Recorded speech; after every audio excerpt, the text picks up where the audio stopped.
Hello बच्चों, आज की क्लास में हम डिस्कस कर रहे हैं हमारी क्लास 9 की मैथ्स की वर्कशीट 15।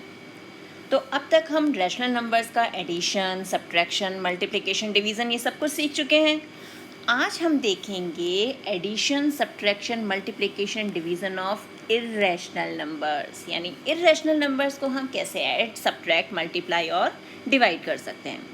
तो सबसे पहले हम करते हैं ऐड 8√3 प्लस 7√2 एंड 5√3 माइनस 3√2। अब यहाँ पे इरेशनल नंबर से कंफ्यूज नहीं होना। ये √3 √2 को आप एज एल्जेब्रिक एक्सप्रेशंस मान लो। जैसे हम 8x प्लस √2 को हमने ले लिया 7y, इसमें ऐड करना है 5x माइनस 3y। तो जो हमारे ये x और y है उसकी जगह हमारे पास √3 √2 है। तो जो सिमिलर हमारे इरेशनल नंबर्स हैं, यानी जिस पे √3 √3 हैं, इनके बीच में एडिशन सब्ट्रैक्शन होगा। ऐसे ही √2 वाली टर्म्स जो हैं उनके बीच में एडिशन या सब्ट्रैक्शन होगा। अब हमने क्या किया, √3 वाली टर्म्स एक जगह ले ली, 8 प्लस 5√3, और √2 वाली टर्म्स एक साइड ले ली। तो अब ये क्या बन गया हमारे पास, 13√3 प्लस 4√2। और यहाँ भी हम सॉल्व करें तो ये 13x प्लस 4y, और x को हमने माना था √3 और यहाँ माना था √2। तो हम सिंपली इसे एक्स वाई से कंपेयर कर सकते हैं। जैसे हम एल्जेब्रिक एक्सप्रेशन में एडिशन सब्ट्रैक्शन करते हैं, सेम उसी मेथड से यहाँ पर हमें √3 √2 √5 जो भी टर्म्स दी होंगी उन्हें लेके सॉल्व करना है। So now try your self. 25√2 plus 6√2, तो हम इसे कैसे लिखेंगे, 25 प्लस 6 और √2 को बाहर ले लेते हैं, तो टोटल कितना आ गया, 31√2। नेक्स्ट 7 माइनस √23 प्लस √23, तो ब्रैकेट ओपन कर देते हैं। ये ब्रैकेट ओपन किया, अब ये माइनस √23 प्लस √23 कैंसिल हो गया, आंसर आ गया 7। नेक्स्ट 17√11 माइनस 3√11, अब हम क्या करेंगे, 17 और माइनस 3 इन्हें एक साथ ले लिया, √11 ब्रैकेट से बाहर, और यहाँ हमारे पास क्या आंसर आ जाएगा, वेरी गुड, 14√11।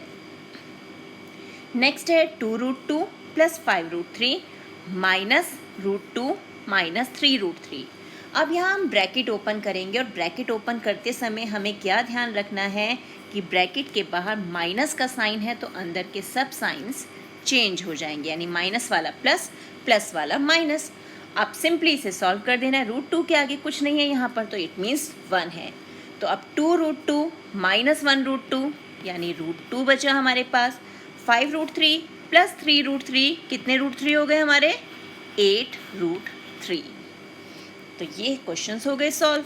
हमने क्या किया, वही √3 वाली टर्म्स एक साथ, √2 वाली एक टर्म्स एक साथ, उन्हें सॉल्व किया।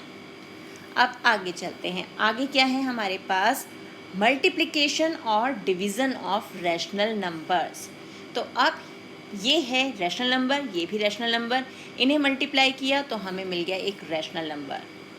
1.2 इंटू 6 हमें मिला 7.2, वो भी हमारा एक रैशनल नंबर है, क्योंकि हम इसे 72/10 ऐसे रिप्रेजेंट कर सकते हैं और फिर से आगे सिंप्लीफाई कर सकते हैं। 64 डिवाइड बाय 4 16, तो ये भी हमारा एक रैशनल नंबर है।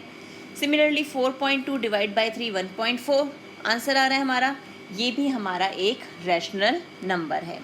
तो अब हम यहाँ पर क्या देख सकते हैं कि product and quotient of to rational number is always a rational number, कि अगर हम दो रैशनल नंबर्स को मल्टीप्लाई करते हैं या डिवाइड करते हैं तो जो आंसर होगा, यानी जो हमारा प्रोडक्ट या कोशेंट होगा, वो हमेशा एक रैशनल नंबर होगा, वो इर्रेशनल नहीं होगा। अब नेक्स्ट क्या है हमारे पास, नेक्स्ट है मल्टीप्लिकेशन और डिवीज़न ऑफ इर्रेशनल नंबर्स। अब इर्रेशनल नंबर्स को मल्टीप्लाई या डिवाइड कैसे करेंगे, जैसे √2 इंटू √3, तो सेम रूट में दोनों टर्म्स आ गई, 2 into 3 that is √6, which is a irrational number.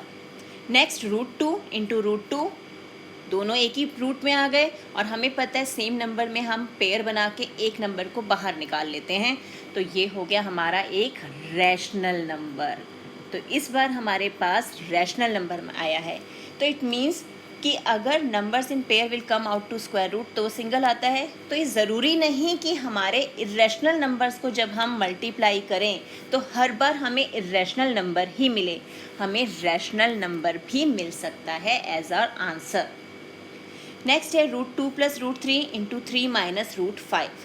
Method वही रहेगा जैसे हम सॉल्व करते थे ना, a + b × c + d, कि a जो है पहले इस पूरे ब्रैकेट से मल्टीप्लाई होगा, देन b पूरे ब्रैकेट से मल्टीप्लाई होगा और उन्हें हम ऐड कर देते हैं। तो सेम यहाँ पर 3√2 - 2 × 5 दोनों सेम ब्रैकेट में आ गए, प्लस 3√3 - 3 × 5 और सॉल्व किया तो ये हमारे पास आंसर आया।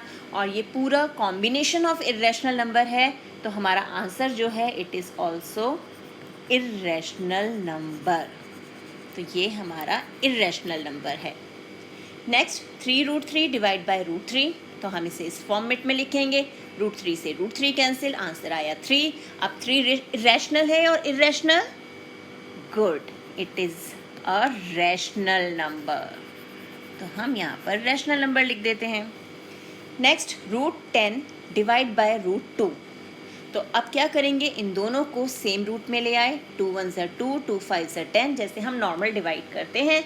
तो आंसर आ गया √5 और √5 है हमारा इरेशनल नंबर। तो यहाँ पर हमने इरेशनल नंबर लिख दिया। हो गया ये भी सॉल्व। अब आगे क्या है, आगे है ट्राई योरसेल्फ। अब हमें सॉल्व करना है। तो सबसे पहले can we get an irrational number by multiplying two rational numbers. क्या दो रैशनल नंबर्स को मल्टीप्लाई करके हमें इरेशनल नंबर मिलता है? नो, हमने देखा था ना, हमेशा हमें मल्टीप्लाई या डिवाइड करें अगर रैशनल नंबर्स को तो रैशनल नंबर ही हमारा आंसर होता है। Second question, can we get a rational number by multiplying two irrational number? Yes, हमने देखा था। फॉर एग्जाम्पल, अब एग्जाम्पल लें, √2 × √2 हमें आंसर मिला है 2, which is a rational number.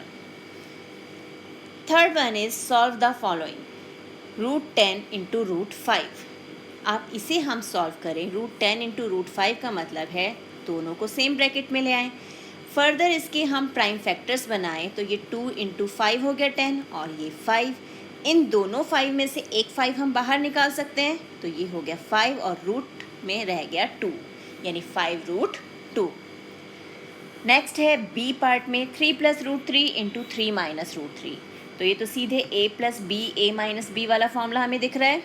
तो यानी a² that is 3² minus b² that is √3²। अब ये हो गया 9 और √3 का स्क्वायर 3, क्योंकि √3 × √3 3 आएगा आंसर, और ये आ गया फाइनल आंसर 6।